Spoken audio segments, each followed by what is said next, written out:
கிறிஸ்துவுக்குள் பிரியமானவர்களே, இந்த மன்னாட்டுடே என்ற டெய்லி பாட்காஸ்ட்டை கேட்டுக்கொண்டிருக்கிற உங்கள் ஒவ்வொருவரையும் இயேசு கிறிஸ்துவின் நாமத்திலே வாழ்த்துகிறேன்.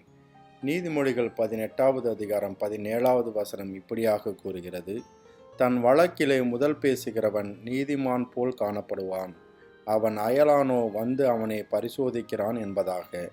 முதல் பேசுகிறவன் நீதிமானா? Is the one who speaks first righteous என்ற தலைப்பின் கீழ் இன்றைய மன்னாவை நாம் தியானிக்கப் போகிறோம். பெற்றோர்களுக்கு, குறிப்பாக ஒன்றுக்கு மேற்பட்ட குழந்தைகள் இருந்தால், ஒரு குழந்தை ஒரு விஷயத்தை ஒரு விதமாக கூறும், மற்றொரு குழந்தை முற்றிலும் மாறுபட்ட ஒன்றை கூறுவதை காண முடியும். வேலை ஸ்தலத்திலும் கூட ஒரே குழுவில் பணிபுரிபவர்கள் ஒன்றுக்கொன்று மாறுபட்ட கருத்துக்களை மேலதிகாரிகளிடம் முறையிடுபவர்களாக காணப்படுவார்கள். அதனால்தான் ஆண்டவர் நமக்கு 2 காதுகளை கொடுத்திருக்கிறாரோ என்னவோ தெரியவில்லை. 2 காதுகள் மூலம் நாம் ஒரு தரப்பை கேட்க முடியும், பின்னர் மறுதரப்பையும் கேட்க முடியும். அதன் பிறகு நாம் ஒரு முடிவுக்கு வர முடியும். நாம் ஒரே ஒரு காதுடன் வாழும் மக்களாக வாழக்கூடாது.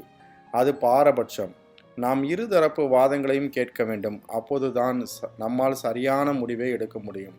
அநேக வேளைகளில் தன் தரப்பை முதலில் வாதிடுபவரே சரியானவர் என்று தோன்றுவது போல காணப்படும்.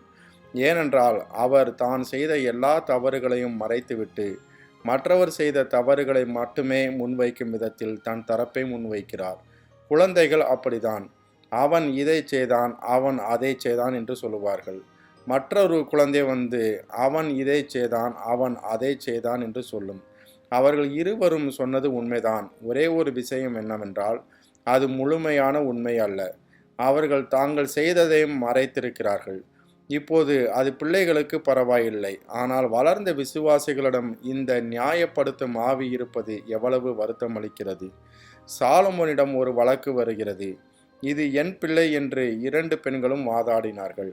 சாலமோன் ஒரு தலைபட்சமாக இல்லாமல் 2 தரப்பு பேசுவதை கேட்ட பின்புதான் ஒரு தீர்மானத்திற்கு வந்தான். அதுபோல நாம் முதலில் வந்து முறையிடுகிறவர்களுக்கே சாதகமாக இல்லாமல் மற்றவர்களுடைய கருத்தையும் கேட்டு முடிவெடுக்க வேண்டும் என்ற ஞானத்தை இங்கே ஞானி சொல்லுகிறார். மாத்திரமல்ல, நீங்களும் வேலையில் உங்கள் அதிகாரிகளிடம் சென்று ஒரு பிரச்சனையை பற்றி பேசும்போது மற்றவர்கள் மீது உள்ள தவறையும் அதோடு உங்கள் மீது உள்ள தவறுகளையும் மேலதிகாரியிடம் தெரிவிக்க வேண்டும். அப்பொழுது மற்றவன் உங்களை குற்றப்படுத்தும் போது நீங்கள் மேலதிகாரியிடம் ஒன்றையும் மறைக்கவில்லை என்று அவர் புரிந்து கொள்வார். ஆகையால் வழக்கிலே முதலில் பேசினால் உங்கள் மீதுள்ள தவறையும் சொல்லுங்கள். மற்றவர்கள் வந்து வழக்கை சொல்லும் போதும் இருதரப்பு வாதங்களையும் கேட்டு முடிவெடுங்கள். கர்த்தர் தாமே உங்கள் ஒவ்வொருவரையும் ஆசீர்வதிப்பாராக. ஜெபம் செய்வோமா? அன்பின் பரலோக தகப்பனே, இந்த மன்னாட்டுடே என்ற டெய்லி பாட்காஸ்ட்டை கேட்டுக்கொண்டிருக்கிற உம்முடைய பிள்ளைகள் ஒவ்வொருவரையும் கர்த்தர் தாமே ஆசீர்வதிப்பீராக என்று சொல்லி ஜெபிக்கிறேன் தகப்பனே. உம்முடைய பிள்ளைகள் எல்லாவற்றிலும் ஞானமாக நடந்து கொள்ள கர்த்தர் உதவி செய்வீராக. தங்களிடம் வரும் வழக்குகளை சரியாக தீர விசாரித்து முடிவெடுக்கும் ஆற்றலையும் ஞானத்தையும் கர்த்தரில் தந்தருளுவீராக என்று சொல்லி ஜெபிக்கிறேன் தகப்பனே.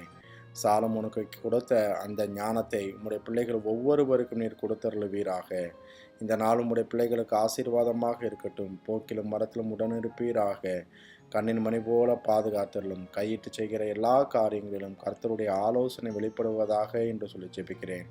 ஆட்டுக்குட்டியானவருடைய இரத்தத்தின் பாதுகாப்பிற்குள்ளாக ஒவ்வொருவரையும் ஒப்பு கொடுத்து இயேசுவின் நாமத்தில் கேட்கிறேன் எங்கள் ஜீவனுள்ள நல்ல பிதாவே.